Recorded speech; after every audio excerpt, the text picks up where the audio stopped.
the new toolkit and guide that we created through the Inclusive Markets Working Group to share best practices about the New Jersey Farmers Market Nutrition Program. So welcome. My name is Janine Cava. I'm the Executive Director of New Jersey Food Democracy Collaborative. And I'll just run through today's program real quick. So we'll have my welcome and overview and a little bit about the Inclusive Markets Working Group, which is part of NJFDC or convened and facilitated by NJFDC and responsible for producing the guide and toolkit that we'll be talking about today. And then Lisa Martin from City Green will be talking about why we created this guide. And then we'll move on to talking about one of the most important sort of ingredients in a recipe for success for FMNP and the different partners who should be involved and what those relationships should be like. And then we'll move on to just highlighting 3 of the strategies that are outlined in the guide. Moving on then to Kenya Cohen from New Jersey Department of Health to give some updates about FMNP this year and talk about some of the things that her team is doing to improve distribution and redemption of the benefits. And then we'll have time for those of you who are able to stay on for the additional half hour. We will have time for discussion and questions. Okay.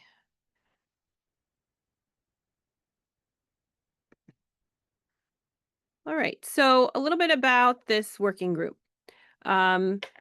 This working group started about 4.5 years ago as a community of practice across the state of people who work in operating different community markets, farmers markets, mobile markets, et cetera, or who manage programs where food and nutrition assistance benefit programs like SNAP, WIC, WIC and Senior FMNP, and Good Food Bucks, other double bucks programs can come together and talk through some of the innovations they're trying out, some of the challenges that they're working to overcome, and just share ideas and brainstorm around how to optimize and innovate around connecting these FNA programs to New Jersey farmers, farm stands, farmers markets, mobile markets, all those ways that we can innovate around getting food produced in New Jersey to a broader range of people and making those systems efficient and effective. So the members have developed a vision statement that really envisions a place where we can get to where all people using these different benefit programs have adequate access to New Jersey grown and raised products in their communities. And those programs are optimized, adequately funded, convenient, efficient, and effective for customers, farmers, and those who operate the markets. And this is aligned, obviously, with New Jersey Food Democracy Collaborative's overall mission. And I'll turn it over to Lisa from here. Thanks, Janine. So we wanted to start with just giving everyone a baseline understanding of what the Farmers Market Nutrition Program is to make sure we're all starting from the same place. So the Farmers Market Nutrition Program is a federal program operated under the USDA Food and Nutrition Service, and it aims to provide fresh, nutritious, and local food to nutritionally at-risk pregnant, breastfeeding, or postpartum women, children aged 1 to 5, as well as income-eligible seniors aged 60 or older. And simultaneously, the program builds awareness of local farms and markets. So under FMNP, we have the WIC FMNP program and the Senior FMNP program. So the Food and Nutrition Service issues grants to state agencies to administer FMNP. So here in New Jersey, it's our State Department of Health. And Kenya from DOH will be sharing more about the program later. And the benefits are issued to eligible recipients by local WIC agencies throughout the state and local senior agencies throughout the state.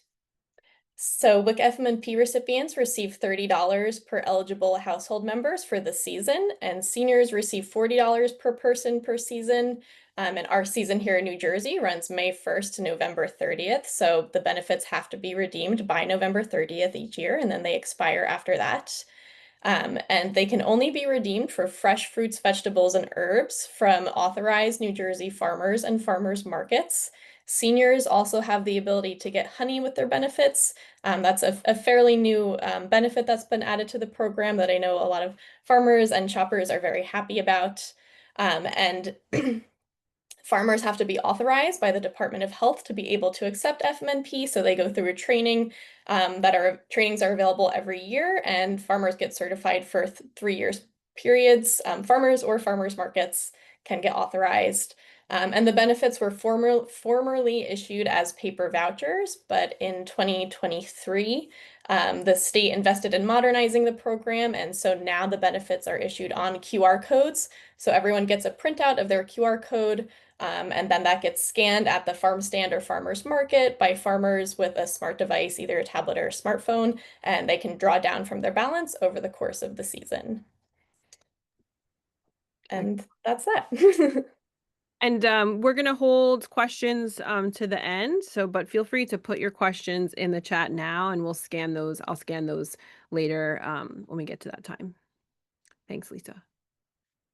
Okay, so when we were getting started on developing this guide, we wanted to start with a baseline of information of current snapshots over the past few years of data with respect to how much funding is distributed to participants for these two programs, and then what the redemption rate is or percentages, and we looked at across different counties and then statewide as well.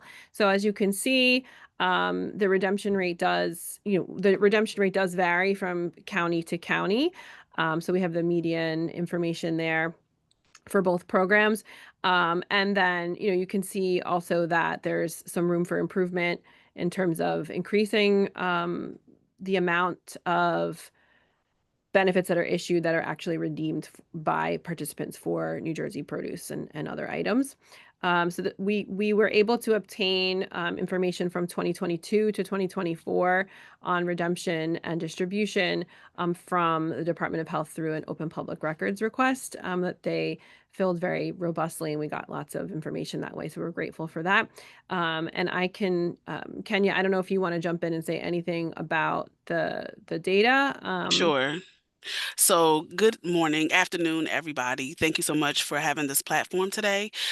So I know, the data looks like, New Jersey is like, okay, what's going on? Why aren't participants redeeming? So what we do at the state is we actually overissue benefits. So with doing that, we basically try to get more benefits out with the hopes that participants, all of them may not redeem, but the ones that do will redeem at least some of those benefits. So, while the data, basically what it's showing is what we report to USDA, which we have to report based off of what we actually issue, not off the USDA food dollars. So each year, USDA gives us a pot of money to work with, and that is what we have to work with as far as redemption. But New Jersey, we always overissue to make sure that we're using those food dollars. So actually for WIC for last year, we actually redeemed 97% of our USDA food dollars.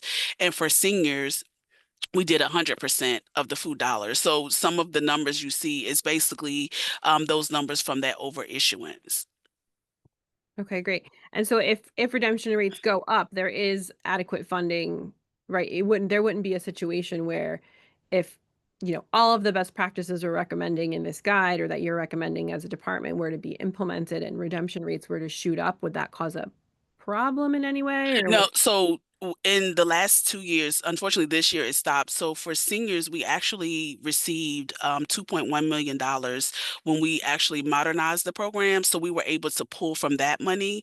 Mhm. Unfortunately, we no longer have that additional fund. So we just have to very closely monitor how spending is met. So far, since I've been here and prior to when it was checks, I don't think they've ever reached 100%. Last year, the percentage for WIC with being so high is because we did get a waiver from USDA to actually increase our benefits for our WIC participants, which is typically maxed out at $30, but we were able to do 50 last year. So that actually pushed us, having more redemption. Worst case scenario is if we did tend to go over that, we would have to just borrow money from next year's FMNP season. So we do closely monitor to make sure that we don't do that because we want every season to be a fresh start for everybody. Right. Thank you for that. Thank you. Okay. Like I said, if you have questions about anything, feel free to put that in the chat and we'll scan that a little bit later. Thanks. Thank you, Janine and Kenya, for that context. So I'm just going to share a little bit about the purpose of this toolkit and kind of how it came to be. So as Janine mentioned before, one of the main goals of FDC's Inclusive Markets Work Group is to optimize nutrition assistance programs at farm direct retail sites to make them more economically inclusive. And if you're familiar with FDC's roadmap for food system resilience, you might recall that one of the core opportunities is to leverage federal nutrition programs to support food access across the state so that we're bringing more federal dollars into New Jersey. And so this toolkit is a resource that can be used to help achieve those goals and increase usage of FMNP at New Jersey farms and markets. And so sort of the impetus of making this toolkit was that many of us in the inclusive markets work group recognized that there were opportunities to make the FMNP program more accessible to both farmers and to shoppers. And a lot of us who were in this work group and operating FMNP were having these sort of like hyper-local success stories of strong FMNP programs and redemption sites resulting from really creative collaborations and different solutions that we've come up with other partners. And so this toolkit is like the culmination of those best practices that we have discovered through our boots on the ground work and through support from DOH so that we can help New Jersey increase our WIC and senior FMNP redemptions at our farms and markets. The FMNP program is really impactful. It increases access to fresh, high quality local food for our residents, and it increases revenue for farmers. So it really has like a double benefit for our community. And as we mentioned, collaboration is the common thread and most essential thread through all of these strategies that we're going to discuss. And so the toolkit's designed for the many stakeholders that might be involved in implementing these strategies, which can include farmers, market managers, farmers, city or municipal government, and community-based organizations. And so today you'll get an overview of some of the highlights of the strategies, both programmatic and policy and system strategies that are highlighted in the toolkit, as well as some of those key partner relationships that will help move those strategies forward. And so I'll pass it off to Lisa Newcomb, who's going to talk a little bit more about those partnerships. Thank you, Lisa. Thank you. So I'm Alicia or Lisa Newcomb. I'm the executive director of Crops, which is down in Atlantic County, Atlantic City area, and that's where we're concentrated. So this is at the beginning of the toolkit. It just kind of sets the stage and talks about like the different partners that are involved in a lot of our markets across the state. And I will, of course, like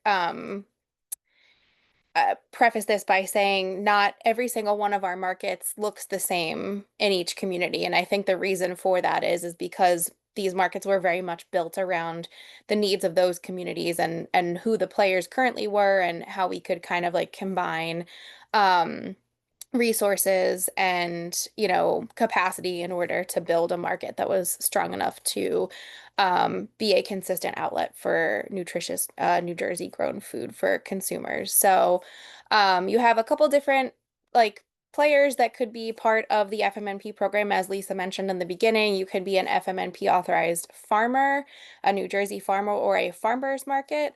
And for many of us who run these markets, a lot of times the farmers market managers are actually a like community-based organization or a nonprofit organization. So I think a lot of times we see those three kind of grouped together, the FMNP authorized farmers markets, the market manager, and then the community-based organization. So like, for example, where we are with Crops, we're a nonprofit organization. We are authorized as a farmers market through DOH to participate in the FMNP program. And then we have produce at our markets that are from New Jersey farmers, both farmers that we help run their farms in Atlantic City, but then also farmers from throughout like Atlantic County area. And then you have the FMNP distribution agencies. So like Lisa was talking about, these agencies have contracts with the state to implement the FMNP distribution. So in our area, the WIC office that is run by Gateway Community Action Partnership is who oversees the WIC FMNP program in addition to WIC. And then in our county in Atlantic County, it's called the Office of Aging. I'm sure if that's a question from folks in the chat, there are quite a few of us from across the state on this call, so it may be called something else in some of like the northern counties. And if you have questions about that, you could definitely put that in the chat.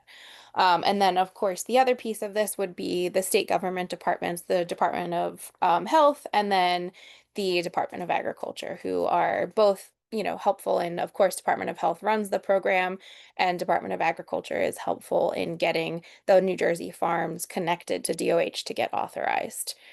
Um, so I think a lot of us who contributed to the toolkits and had something to, had a story to share about a successful implementation of this. One of the main themes is really just that there's very intentional coordination between these partners. So like I was talking about, as a nonprofit organization that runs a farmer's market, and manages this retail site, like we take on the role of a couple different pieces, like both the farmers market manager, a nonprofit organization that's able to do some community outreach to customers who may not know that they're eligible for these benefits, or customers who are looking to spend them. And of course, that is one of the pieces that we focus on the most, is the getting consumers to a place where they can actually spend the benefits, because that can be super tough and inaccessible if you are in a place like, for example, in Atlantic City, I believe it's like 30% of the city does not have their own personal transportation. So like you would be taking public transportation out to a farm that is authorized to accept these benefits, and that could look like a 2-hour round trip public transportation ride just to spend the benefits. So we set up a farmers market in the city that has New Jersey grown produce, so that people can redeem those benefits in a way that is more accessible and easier for them to get to. And you know, that could look different. I know that there are some of the folks on the call do like take care of the transportation piece as a community-based organization or nonprofit. And then there are other folks on the call who their local, their local government help does play a part in the transportation of folks to and from a market. So it's really like I said before, it will look different, and it should look different depending on what community you are in. And the main goal behind all of the collaboration between these partners is to get high redemption of the FMNP benefits, because it's both nutrition assistance for the customers who have these benefits and who are able to redeem them, but then it's also dollars that go back into our local agricultural community. Excellent. Thanks, Lisa. Yeah. So any questions regarding anything that's been said so far, feel free to put that in the chat and we'll circle back to that when we get close to the 1 o'clock hour. Okay, moving on. So in the guide, which if we haven't already, we should put a link to the guide on our website, on the NJFDC website, rather, into the chat. I'll do that while the next person is talking. It's you again, Lisa. So the guide is structured where we cover sort of an intro and overview of the program, and the information that Lisa just covered about who should be involved and what should those collaborations and connections look like for intentional planning of how to get those benefits redeemed locally. And then it goes into does an overview of some of the core strategies with the success story and key components for each. So we're going to highlight 3 of those for you today, starting with Lisa Newcomb talking about one example and some of the key components for timely digital communication with participants. Yeah. So yeah, one of the reasons that I love the FMNP toolkit is because it is broken out into these programmatic core strategies. So it really is truly like a guide to implementing some of these strategies in, whatever community you are in. So, and whatever entity you are working in under too. So one of the things that we started doing a couple of years ago is we partnered with our WIC office in Atlantic City, run by Gateway Community Action Partnership. And we have the farmers market actually in the lobby of the office in Atlantic City. And that's been great for a whole host of reasons. I could probably talk about why that's so great for like a half an hour at least, but I won't do that. And they've been such good partners, which again, like on the last slide, we've built a very strong, communicative like relationship with Gateway WIC and the office in Atlantic City, for the purpose of serving the customers who are already working with them. So it's great because it takes place in a place where people are already going. Um, and then Gateway WIC is able to communicate with all of their clients through a text messaging system. So they're able to um, provide, consistent communication to anybody who's utilizing and receiving the WIC FMNP benefits about the fact that, like, don't forget the farmers market's coming. So it's regular text reminders, which is really great. The digital piece is great, especially with the changeover to the QR code version of the FMNP program. And then, sort of some other like beneficial pieces are that the participants can decide what is the best method of communication for them. That's certainly not the only way that they're getting the information about the market. We have plenty of paper flyers about all of our markets at the table in multiple languages. And so people could take a market schedule home with them on a regular basis. But the additional text reminder, I think, is really important and helps with the reminding people about the getting to the market on time and what the time of the market is, the date of the market is, and it consistently happens on the same day of the week for the entire season. But one of the things that was not really shocking to us, but that was, like a pleasant surprise was just how busy this market is. We actually, the one year, I believe it was last season, had to implement kind of like a deli ticket system because the line for the market was so long. And honestly, it was a little bit sad sometimes too that like if you didn't get there right at the beginning, there was not as many options left in terms of produce. And so we had to like increase the amount of produce we were bringing to the market. And a lot of that kind of like assessing like the need and foot traffic of the clients there was through conversations with Gateway WIC. And then the other piece that's really cool about that is that the fact that it happens in the office is they have all of their staff there. And so a customer can be given the benefits and also, have help checking their balances. If there's any kind of like issue with the QR code, they can troubleshoot it right there in the office with the Gateway folks and team. Thanks, Lisa. Yeah. A great example. And I know there's lots of other examples about timely digital communication with customers that maybe. And I think Gateway WIC, Alyssa from the Atlantic City Gateway WIC office is on the call too. So if you have questions for them as the like implementing agency of the WIC FMNP program, you can definitely put those in the chat too. Awesome. Great. Okay, so the next strategy we're highlighting for you today is establishing a partnership with a New Jersey farmer or farmers. And we have Karen Lazarowitz here from North Hudson Community Action. I always forget the last word, network, association. Corporation. Yeah. Corporation. North Hudson Community Action Corporation. Yep. And so we are going to pivot now to hearing about that success story and what are some of the key components and key partners there. Okay. So I started with the WIC program 22 years ago. And when I started, we actually already had a collaboration going with a farmer. And he was up at the end of our block, about a block away. He was there for once a week. I think we changed it to twice a week. He was going, and our redemption rate still was always in the 30s, maybe hit closer to 40. And we, ended up, I ended up moving offices about 15 years ago and reassessing the farmer needs here. And I continued with the farm stand. So we set them up on the block and just always struggling with that redemption rate. So it looked like we needed to do more. So what we did was two things. Start one start offering the produce right in the office every day with produce bags. So for instance, this season is $30 per participant. And so the farmer will make up one vegetable bag and one fruit bag, each bag being $15. So they have the option to get the 2 bags of produce. And that has really skyrocketed our redemption rate to now close to 90%.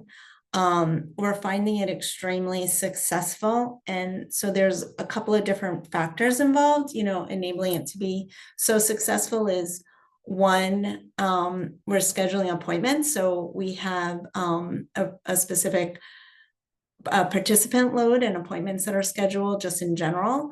And then we also service some people online, remotely. So as we're talking to them, we're scheduling appointments too for them to come in for their benefits. So we're really encouraging our participants to come in for benefits and to redeem them.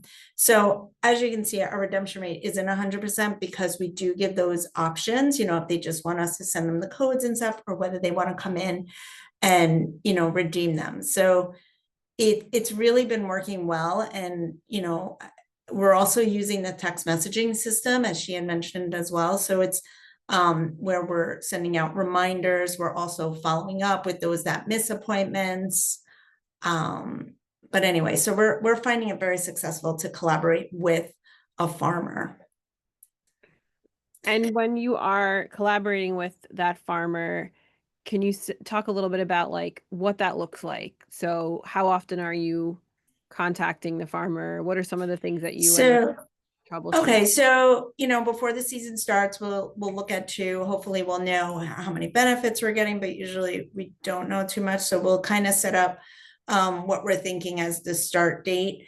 I like to wait until he's got a good amount of produce, and it also depends how much benefits, because the benefits only enable us for a certain percentage of time during our season, because we have 12,000 participants and the benefits we may get is, approximately 3,000 maybe.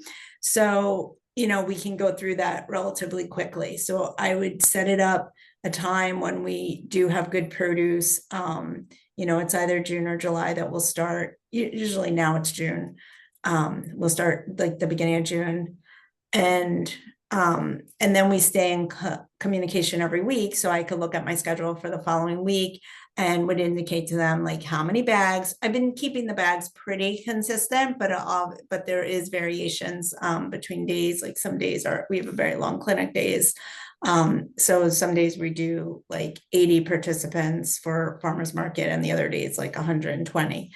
But yeah, it's keeping in that close communication of having that happy balance, so that the farmer is not going home with a lot of bags and wasting produce because it goes bad quickly. So that's one of the key components to having that good, strong relationship between the office, the WIC or Office of Aging, distributing office, and the farmer, right? Because if it's not going to work for the farmer and they're taking a hit, they're bringing back a lot of produce, or they don't have enough, yeah, that advanced season planning, right.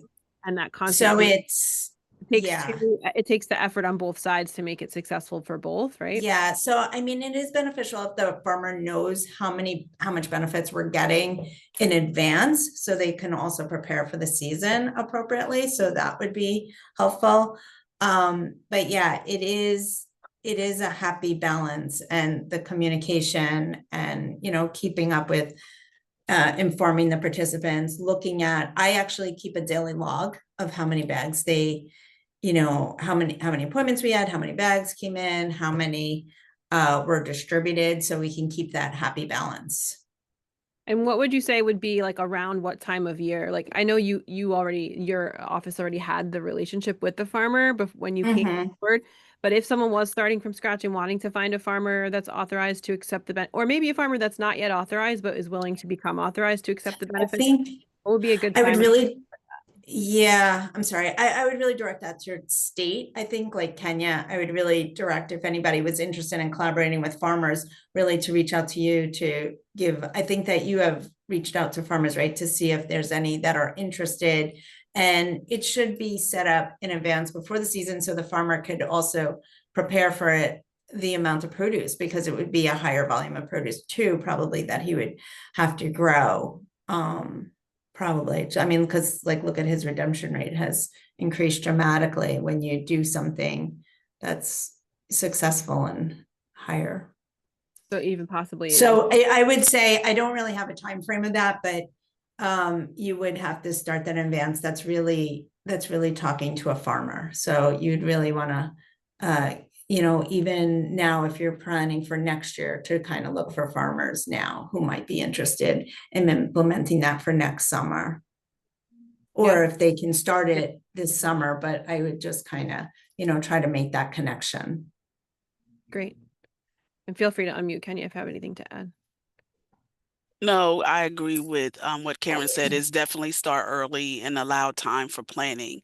And one thing that Karen also mentioned is that, you know, make sure that there's a variety for participants. So I know, you know, even though our season starts in May, there's really not a lot that, you know, farmers have grown. It's mostly like the berries, so it's not a lot of variety.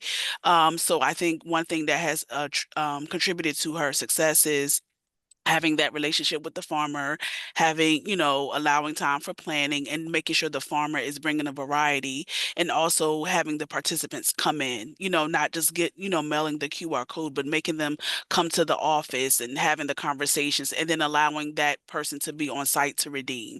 Because, you know, we tend to, when we get stuff, you know, although we say we're going to do it tomorrow becomes never. So having that access right in front of your face is like, okay, why not? Let me just go ahead and do it now. Yeah, and that's basically what we do. We try to really encourage them, because if someone asks us for the code and stuff, that's fine. We'll send it to them and we'll give them the list of all the farmers, because we do make that available as well. We have a list of all the farmers in the region, but we do tell them, you know, somebody's here, you have an option of the bags, the produce, you know, it's just a one stop. It's very easy.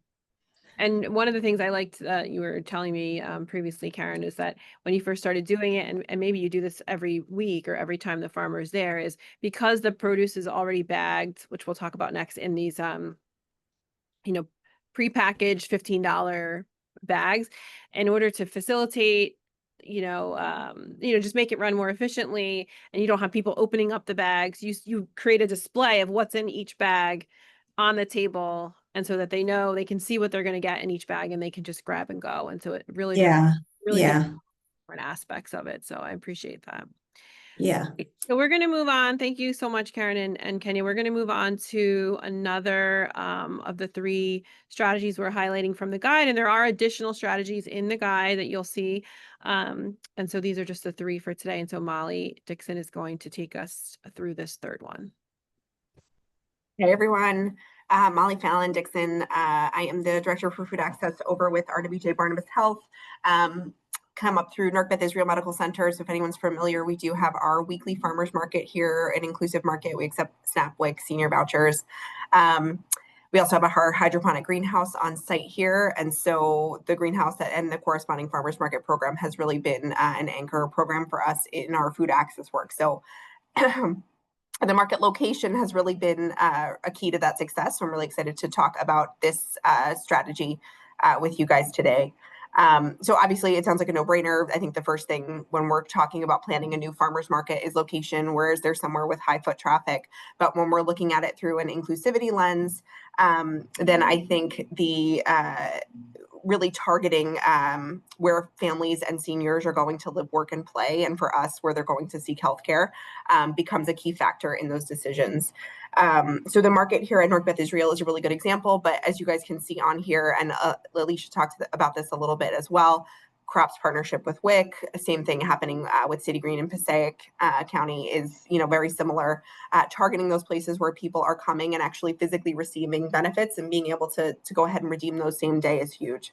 So we have a similar approach to it here at North Beth Israel. Our farmers market is located less than a block away from our on-site WIC clinic. In addition to having WIC, because obviously you're not going to WIC, even if you're using WIC, you're not going there every day. But we also have our Women's Health Center, Pediatric Health Center. We are a location for Children's Specialized Hospital. So we have a ton of foot traffic in that age group.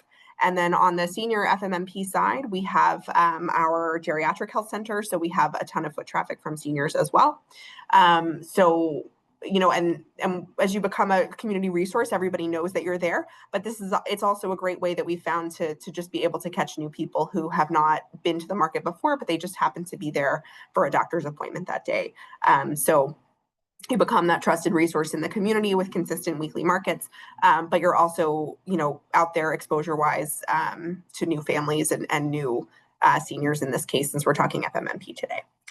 And so I think healthcare is like a natural infrastructure for that. We have a lot of those important components. Obviously, we have access to our patients, but healthcare facilities, hospitals tend to be on public transportation lines as well, which is a huge component for access for FMNP users and SNAP users. So that's a huge advantage for us as well. We have, oh gosh, within the hospital, there are 1, 2, 3, 4, 5, like 6 bus stops, all within, immediate access of our campus. So that's a huge asset for us as well.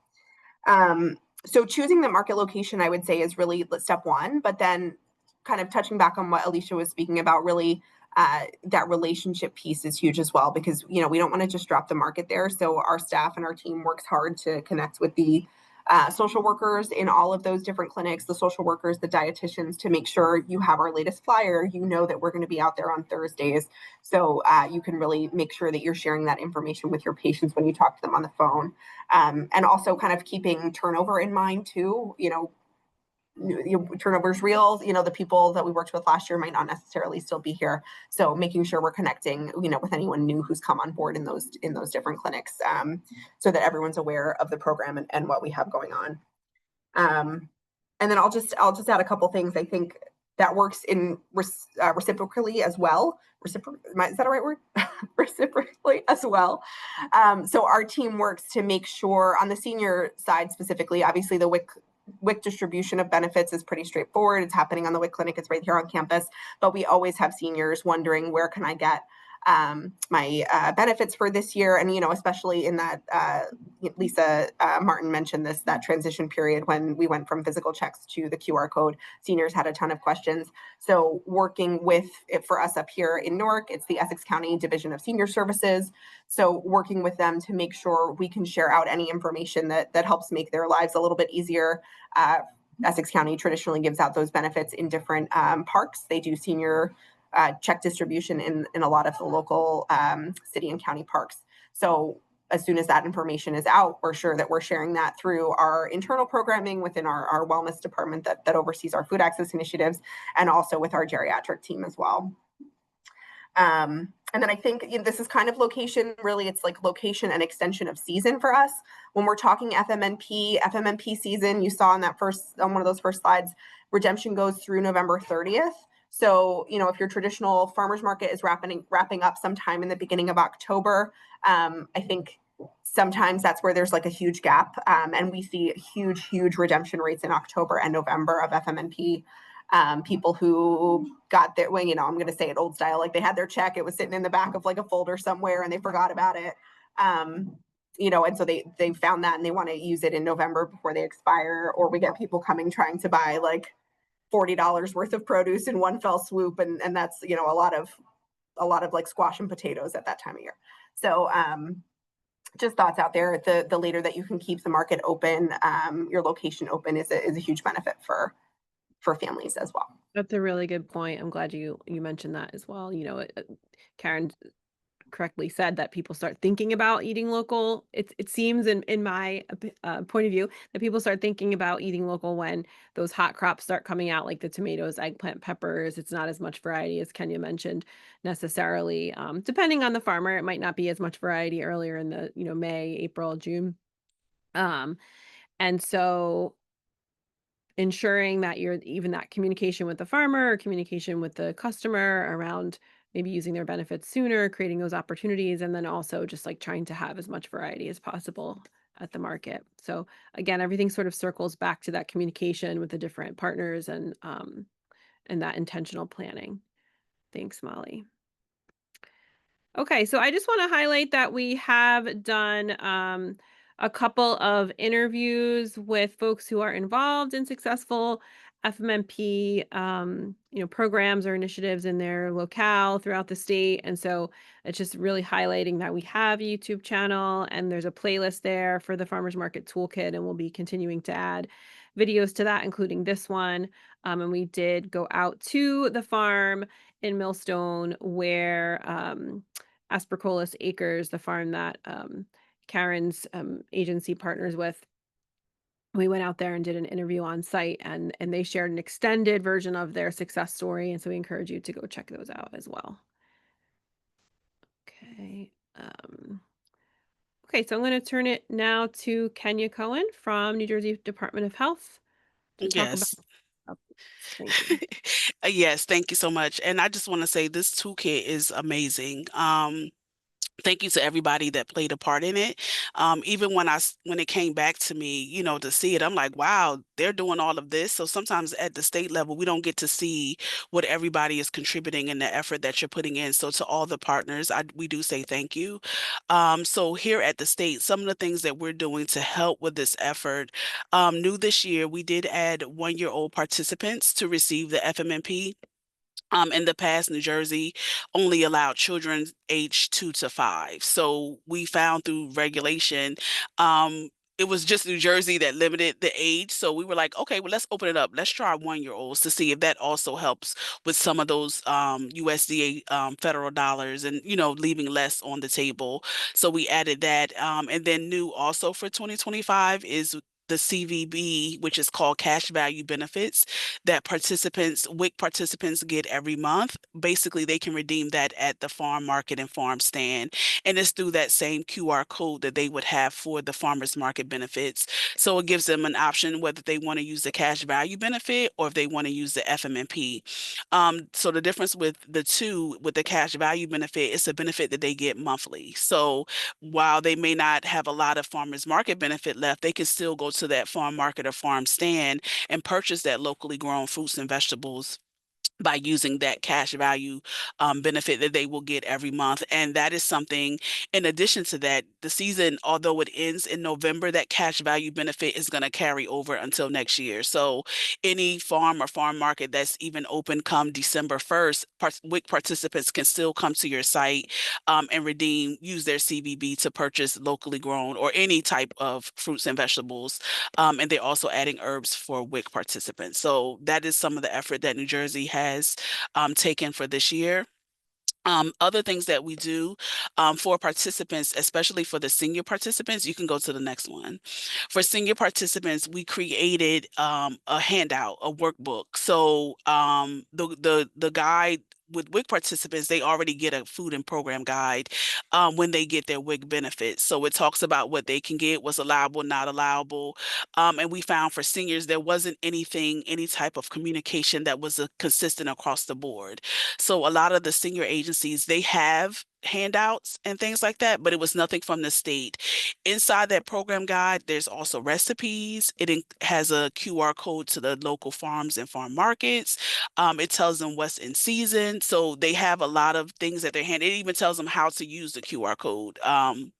And then also for WIC participants, what we do is we just do a flyer. They already know how to use the card, their WIC card, but with the FMNP, there's some do's and don'ts. Look for the sign, when you're at the market, scan your QR code. Now with the addition of the CVB, you can now use the CVB there. So we kind of make sure that we're still giving them information, but they don't need as much information as seniors because they already have a food and program guide that comes with when they get their WIC benefits.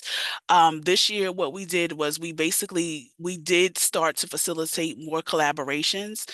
One thing I found when I first started with this program was I heard a lot of farmers and a lot of WIC agencies saying we need farmers. Prior to COVID, I believe that collaboration was there a little bit more because WIC participants were going in the office more. But what we found is after COVID, WIC participants are not going in the office as much. There's still a remote hybrid model that we still follow. So we needed to somehow get farmers back with WIC agencies and senior agencies. So this year we made sure, and we were intentional about creating collaborations, reaching out to farmers. Hey, how far are you willing to go? We need you here. We need you, this agency needs you. And we sent the list out to those agencies saying, this is a list of farmers that we have so far. They're willing to come to your, location. Please reach out to them. And like Karen said, try to get them to do it earlier, try to get them to, while they have benefits, maybe schedule a day where participants come to their actual agency. We have a program, a veggie van that goes to, two of the WIC agencies locations, to where they basically set up the same model where they have the produce from the farmer. They're bringing the produce to the participant, where participants will come out and redeem their benefits. So, we heard what the farmers wanted. We heard what WIC agencies wanted. And I think this year we were more intentional about doing that, with creating that collaboration and that additional support.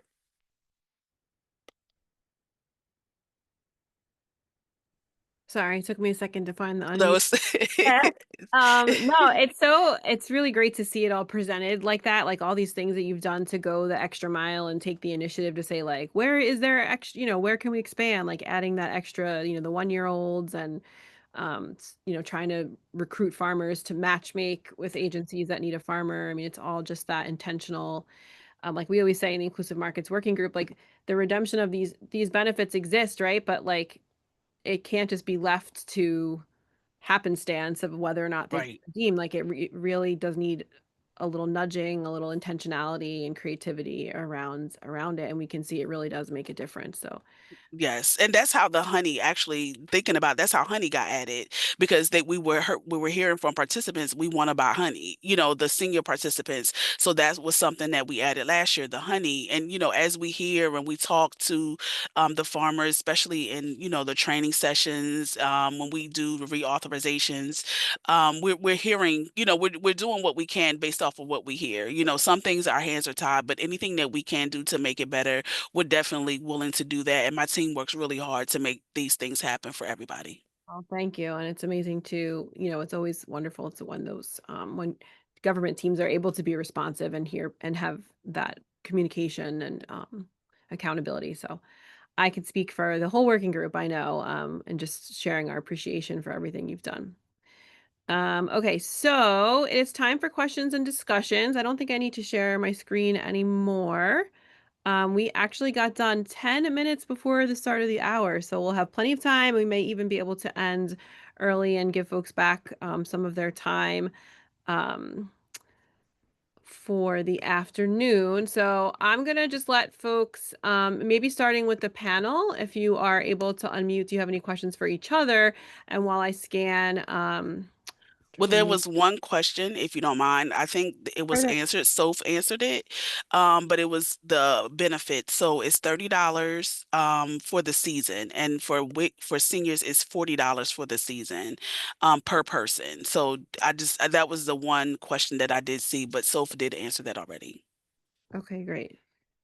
Any other questions? So you said you looked at I'm gonna look at the chat too, but Yeah, can I ask you, do you guys, that guide that you just made for the seniors, is that available to be given out by anyone else besides you guys directly? We can. So we actually send them to the senior agencies. We do have it in English and Spanish in printed version, but we have it in 6 additional languages in PDFs. So if you want, we can either, send you all the PDFs so that you can have it. We do have a limited supply of them in English and Spanish that's actually printed, but the 6 languages in PDF is definitely available. Yeah, if you could send the PDF out electronic, we could definitely print, but we get those questions a lot Sure. at the market. So I'd love to be able to have a resource to share. Thank Sure. you. yeah, and if those are on the DOH website, I don't know if those PDFs are available on the website. We can link to those so that if folks want to print them out on their own in large quantities or just a few as needed, we can direct people to where those PDFs are. Yeah, I don't think they're currently on the website, but I'll definitely send them out, and we could definitely work on possibly getting them added to the website. Great. Great. Well, I don't see any other questions in the chat, so I'll invite folks to unmute questions, comments. I see Lisa Martin shared where you can find the guide, which is great. Thank you, Lisa. Anyone have anything to add, or any of the panelists have anything to add? Everyone excited to, well, I guess markets already started, right? So any anecdotes or stories from the markets that are already operating? Anyone in the audience who is new to operating an FMNP market? It's your first season. We'd love to hear from you, what you're excited about, what you're nervous about, questions you have. Janine, I don't know if you want to also take an opportunity to plug the county directory that FDC recently released that indicates which markets in each community accept all the different benefit types. But I think it's a really handy resource to have to help Yeah, direct that's a great shoppers. idea. So I'm going to share my screen for a second. You're going to see just whatever's on my screen, but I'm going to, oh, it's actually here. I'll just navigate. Can you see the NJFDC website? Yes. Yeah. Okay, so when you're on the regular, the starting from the home page, you're going to go to, there's two different places you can get it. If you go under what we do, there's a section for inclusive farmers markets. And there you'll see information about how to use SNAP at farmers markets. If you scroll down, it shows what you can use with your SNAP dollars. I know we're not talking about SNAP right now, but it's all on this webpage. If you scroll down, there's information about WIC and senior FMNP, how to enroll, and also the toolkit that we've just been talking about is there in English and Spanish. I just want to give a shout out to Katia Ramirez from CATA Farm Workers, who's on the call right now in the audience, who translated the guide into Spanish for us. So it's also available there. Thank you, Katia. And at the top here, if you click on this 2025 County Inclusive Markets directory, it takes you here, and it's in alphabetical order by county. But just as an example for Atlantic County, you'll see these icons will tell you whether it's a farmer's market or a farm stand, which of the FNA benefit programs are accepted there. So the plus is the Good Food Box, which is affiliated with SNAP only. The FMNP icon is this blue circle with the white arrow. And there are some FAQs down below. Like I said, it's available for every county. We are still working out some of, we didn't want the perfect to be the enemy of the good, which is kind of our unofficial tagline with NJFTC. And so we know that there are some, there could be a market or two missing from each of the lists in the counties, or maybe there's something that's a little off in terms of like website or whatever. So we just wanted to get it out and put it out there with a disclaimer that if you see anything off or you think there's a market missing, we can update these relatively quickly and get the updated version on the website for the whole list. But we are 99% sure that almost everything is as accurate as we were able to find it with available information on the internet and through verification conversations that we've had with people who operate these markets. So I know for Essex County, there was a little bit of duplication where we have a couple markets listed twice. And so I just updated that this morning, and I'll post a more accurate updated version onto the website this afternoon. But you can find that here. I'll put the link in the chat, and it's just that button right at the top. Thanks, Lisa, for reminding me to share that.